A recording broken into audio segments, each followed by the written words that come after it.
Hello developers, this is Arjun Verma, your technical friend. तो guys, जैसे कि आप सबको पता है, हम देखने वाले हैं किस तरह से आप एक्सियोस का यूज करके किसी भी डेटा को फेच कैसे कर सकते हो, मतलब गेट के थ्रू आप कैसे फेच कर सकते हो और उसके अंदर हेडर्स को कैसे पास कर सकते हो, ऑथराइजेशन कैसे सेट कर सकते हो। अगर आपको कहीं ऑप्शन में या किसी एपीआई के अंदर आ रहा है कि आपको ऑथराइजेशन पास करने, तो आप कैसे कर पाओगे, वो सब चीजें हम आज की वीडियो में कवर करने वाले हैं। तो विदाउट एनी टाइम वेस्ट चलते हैं हमारे कंप्यूटर स्क्रीन पर और जाकर देखते हैं कि हम किस तरह से इसको अचीव कर सकते हैं। तो भाई, जैसे कि अब आप हमारे कंप्यूटर स्क्रीन पर हो, आप देख सकते हो कि यहाँ पर हेलो गाइज लिखा हुआ आ रहा है, जो कि हमारा इसलिए आ रहा है क्योंकि हमारा होम कंपोनेंट एक यूज हो रहा है। अगर मैं यहाँ से गाइज को हटा देता हूँ तो आप देखोगे कि यहाँ पर हमारे पास हेलो रह गया। तो मतलब ये चीज तो हमारी वर्किंग में ठीक है। अब हमने आज की वीडियो में देखना है कि एक हम एपीआई यूज करेंगे टू डू लिस्ट की, और उसको हम प्रिंट करके देखेंगे किस तरह से हम उसको प्रिंट कर सकते हैं। ठीक है, तो उसके लिए मैं क्या करता हूँ, सबसे पहले पेजेस के अंदर क्या करता हूँ, मैं पेजेस के अंदर एक फोल्डर बना देता हूँ टू डू के नाम से। ठीक है, टू डू के नाम से बन गया। इसके अंदर एक हम बना देते हैं, अगेन एक फाइल बनाते हैं todo.jsx। ये हमने बना दी, दो फाइलें। अब इसको हम एक कंपोनेंट बनाएंगे, RAFC में शॉर्ट कोड लिख के यहाँ पर एक कंपोनेंट क्रिएट कर देता हूँ। अब ये मेरा कंपोनेंट क्रिएट हो गया। ठीक है, अब ये कंपोनेंट के अंदर मैं जो भी लिखूंगा वो सब मेरा कहाँ होगा, शो होगा यहाँ पर। वो कब होगा, जब मैं यहाँ पर जाकर इस कंपोनेंट के अंदर यहाँ पर हमारे वाला कंपोनेंट को रेंडर करवाऊंगा। अब मैंने इसको करवाया तो आप देख सकते हो कि ये हमारा ऊपर आ गया है और यहाँ पर हमारा टू डू इम्पोर्ट भी हो गया है। बेसिकली हमारा इतना काम हो गया कि हमारा टू डू वाला जो कंपोनेंट है वो रेंडर होना स्टार्ट हो गया। अब हमने क्या करना है गाइस, हमने यहाँ पर सबसे पहली चीज हमारी आएगी कि हमने इस टू डू के अंदर जाएंगे। इस टू डू के अंदर हमें क्या करना है, सबसे पहले इसको हटा देते हैं हम, यहाँ से एक फ्रेगमेंट्स लगा देंगे। यहाँ पे फ्रेगमेंट्स लगाने के बाद अभी के लिए मैं सिंपली यहाँ पर वही लिखूंगा जो हमारा आ रहा था। H1 के अंदर मैं क्या करता हूँ, H1 के अंदर लिख देता हूँ to do list. To do list लिख दिया, बीच में हम दे देते हैं इसके space, then done. To do list हमारा आ गया यहाँ पे। अब इसके बाद हमारा जो भी डेटा आएगा वो सब हमारा यहीं प्रिंट होगा। अब सबसे पहली चीज हम यहाँ पर एक्सियोस का यूज करेंगे, तो उसके लिए आपको क्या करना पड़ेगा, npm i एक्सियोस को इंस्टॉल करना पड़ेगा। तो जैसे ही आप इसको npm i करोगे तो क्या होगा, ये कुछ टाइम लेगी, साथ ही ये आपको इंस्टॉल करके दे देगी और आपको यहाँ पर ये पैकेज.json के अंदर शो हो जाएगी एक्सियोस का पैकेज, जैसे कि आपको हो चुका है। अब हम इसी का यूज करके हम अपने आगे की वर्किंग को स्टार्ट करेंगे। तो उसके लिए हम सबसे पहले यहाँ पर क्या करते हैं गाइस, सबसे पहले हम यहाँ पर एक फंक्शन बनाएंगे जिसमें हम लिखते हैं टू डू लिस्ट।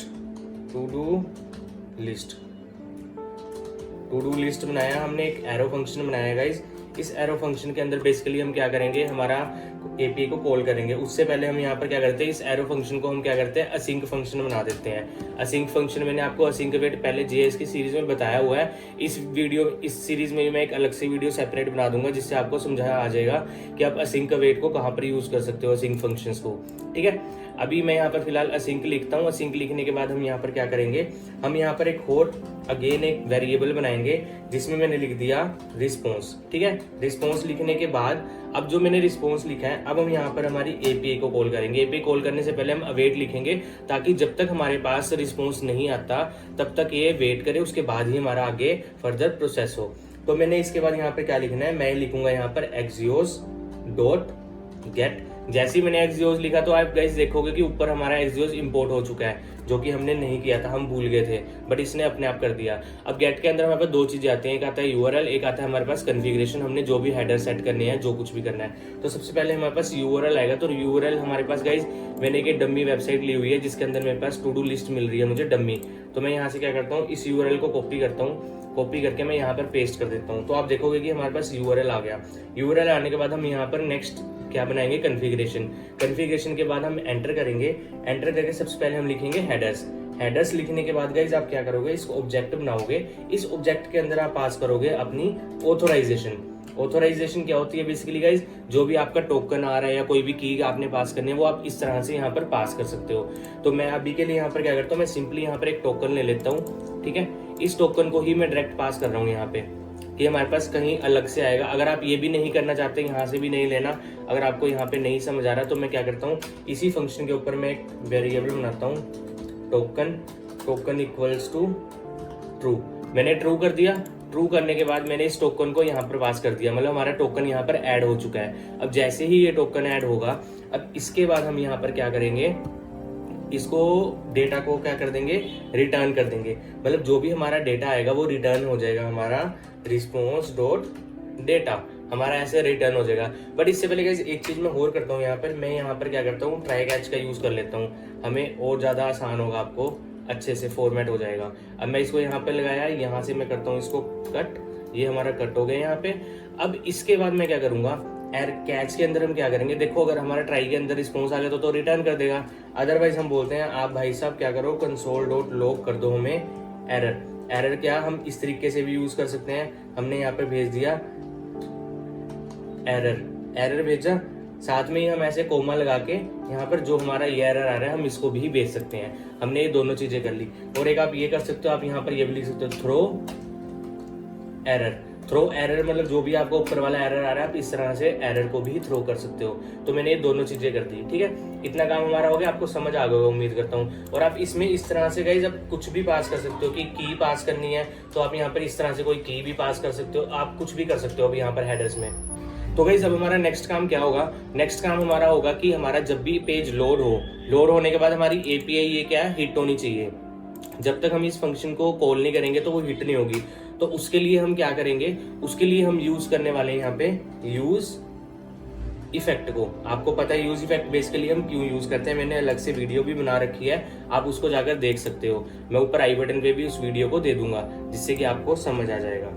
ये गाइस हमारा आ गया यूज इफेक्ट, ठीक है। इस यूज इफेक्ट के अंदर हम लास्ट में जाकर कोमा डालकर एक खाली एरर दे देंगे, जिससे कि जब भी हमारा ये चेंज होगा, जो भी हमारा ये होगा, तब ये बार बार हमारा चलता जाएगा। अब मैंने इसको यहाँ पर कर दिया है कॉल।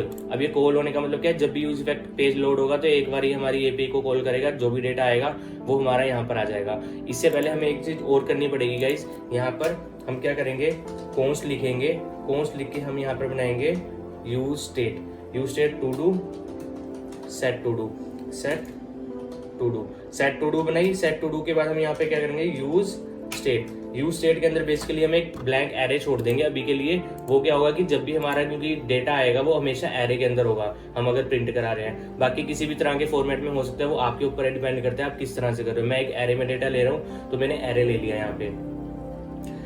अब क्या करूंगा कि जो ये सेट टू डू है ना, मैं यहाँ पर रिटर्न की बजाय क्या करता हूँ, मैं रिटर्न नहीं करता, मैं यहाँ पर सेट टू डू के अंदर इस डेटा को सेव कर देता हूँ। ऐसे करता हूँ, वो डायरेक्ट ही यहाँ पर इस डेटा को क्या करेगा, सेव कर देगा।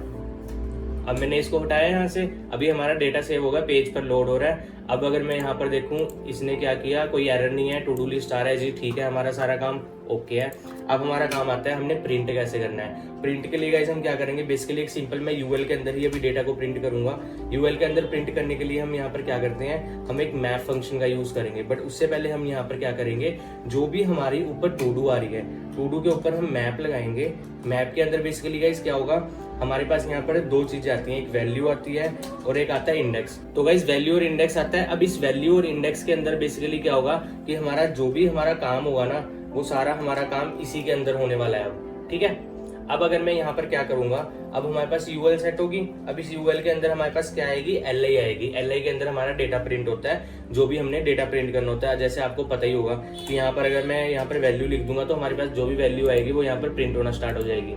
और एक एलआई के अंदर हमें की प्रोप पास करना पड़ता है, जो कि हमारा एक यूनिक आईडी होती है। तो हम गाइस यहाँ पर क्या कर सकते हैं, हम यहाँ पर हमारे इंडेक्स को भी प्रिंट कर सकते हैं, कि जो भी हमारा इंडेक्स आ रहा है आप उसको कर दो। अगर मैं अब यहाँ पर देखूं तो इसने हमें कुछ एरर दे दी है, to do dot map is not a function, मतलब जो हमारा यहाँ पर सेट हुआ है डेटा वो हमारे पास एरे नहीं है। इसका डेटा देखने के लिए हम क्या करते हैं, इसको कॉपी करके यहाँ पर पेस्ट करते हैं। एक बार पेस्ट करने के बाद हम यहाँ पर देखते हैं इसका हमारे पास बेसिकली डेटा क्या आ रहा है। हम इसको पोस्टमैन में भी देख सकते हैं, बट मैं यहीं पर देख रहा हूँ। प्रिंटियर को अगर मैं क्लिक करूँ तो आप देख सकते हो टू डू के अंदर हमारे पास क्या आ रहा है, एक एरे बन रहा है। मतलब डेटा के अंदर जो रिस्पॉन्स डॉट डेटा के अंदर हमारे पास टू डू आएगा, टू डूज, तो हमें इसको लगाना पड़ेगा यहाँ पर। तो मैं अगर यहाँ पर डॉट टू डूज लगा दूं, इसके बाद अगर मैं यहाँ पर चेक करूं तो यहाँ पर अभी भी एरर आ रहा है हमारे पास, ID टू डू। ये बोल रहा है कि object are not valid as a React child. मतलब हमारे पास यहाँ पर क्यों एरर क्यों आ रहा है, क्योंकि टू डू के बाद एरे के अंदर डायरेक्ट वैल्यूज नहीं है हमारे पास। यहाँ पर क्या है, अलग अलग ऑब्जेक्ट्स आ रहे हैं। अब इस ऑब्जेक्ट्स को प्रिंट करने के लिए हमें बेसिकली कुछ अलग से तरीके से लिखना पड़ेगा इसको। तो उसके लिए हम यहाँ पर क्या करेंगे, हम वैल्यू नहीं प्रिंट करेंगे, हम इस एलआई के अंदर क्या करते हैं, हम एक काम करते हैं, हम यहाँ पर एक पी टैग लेते हैं गाइस। इस पी टैग के अंदर हम बेसिकली क्या करने वाले हैं, अगर मैं इसके अंदर यहाँ पर लिख दूं, फर्स्ट हमने गाइस यहाँ पर क्या लिख दिया, हमारे पास जो भी यूजर आईडी आ रही है, यूजर आईडी। यूजर आईडी हमारे पास क्या आ रही है, हमें कहाँ पे मिलेगी, वैल्यू डॉट यूजर आईडी। अगर मैं ये चीज चेक करूं यहाँ पर तो गाइस ठीक है, हाँ सही है जी, हमारे पास यूजर आईडी प्रिंट होगी। अब मैं इसको रिफ्रेश करता हूँ तो आप देखोगे कि एरर भी हमारे हट चुके हैं। ठीक है जी, अब मैं अगर यही चीज करूँ, हमारे पास 4 चीजें बता रहा था वो आ रही हैं। सबसे पहली चीज हमारे पास आती है आईडी, सेकंड हमारे पास क्या आएगा, टू डू जो भी आ रही है, थर्ड हमारे पास क्या था, स्टेटस कंप्लीट है या नहीं है वो बताएगा। लास्ट में एक हम ये ले लेते हैं यूजर आईडी जो भी हमारे पास आ रही है। टू डू हमें कहाँ मिलेगी, टू डू के अंदर।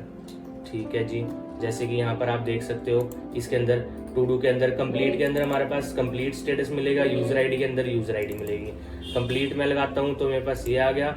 तो गाइस अब आप देख सकते हो कि हमारा डेटा कितने इजी अच्छे तरीके से प्रिंट हो चुका है कि यहाँ पर हमारे पास ID 52 आ रही है, ये चीज गलत है, यहाँ पर हमें ID ही लिखना है। अगर मैं यहाँ पर ID लिख देता हूँ तो गाइज आप देख सकते हो कि कोई एरर नहीं है हमारे पास और हमारा सारा डेटा प्रिंट हो चुका है। जितना भी आपके पास आ रहा था 30 जो भी हमारी लिस्टिंग आ रही थी वो सारी प्रिंट हो चुकी है।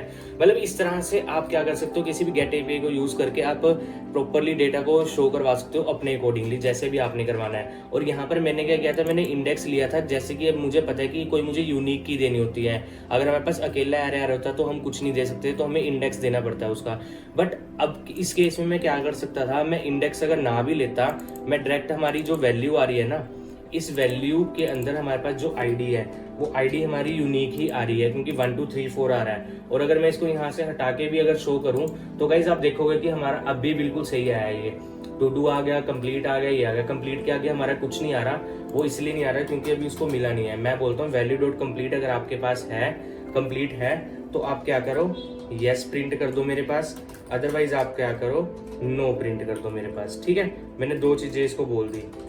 अब अगर मैं यहाँ पर देखूं तो रिफ्रेश करने से पहले ही मेरे पास यहाँ पे कंप्लीट नो आ गया, यहाँ पर यस आ गया, यहाँ पर यस आ गया, नो आ गया, नो आ गया।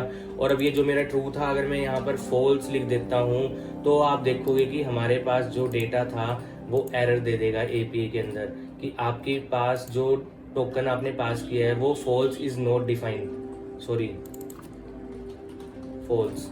अब अगर मैंने फॉल्स दिया, यहाँ पर इसने डेटा तो प्रिंट कर दिया, बट अगर यहाँ पर आपका टोकन गलत आ रहा होगा तो वो यहाँ पर आपको एरर दे देगा। अभी एरर इसने इसलिए नहीं दिया क्योंकि इस एपीआई यूआरएल के अंदर कोई हेडर की जरूरत ही नहीं है। अगर मैं इस हेडर को भी यहाँ से हटा दूं, वो डायरेक्ट इतने में भी कॉल कर देगा इसको, जैसे आप देख सकते हो ये यहाँ पर इतने में भी कॉल कर रहा है। बट वो मैंने आपको दिखाने के लिए समझाया है कि आप समझ जाएं कि आप हेडर कैसे पास कर सकते हो। तो गाइज मैं उम्मीद करता हूँ आपको आज की वीडियो समझ आ गई होगी, आप किस तरह से आप एक्सियोस का यूज करके किसी भी गेट एपीआई को यूज कर सकते हो, डेटा फेच कर सकते हो और उसके अंदर हेडर्स भी पास कर सकते हो, ऑथराइजेशन की वगैरह कुछ भी पास कर सकते हो।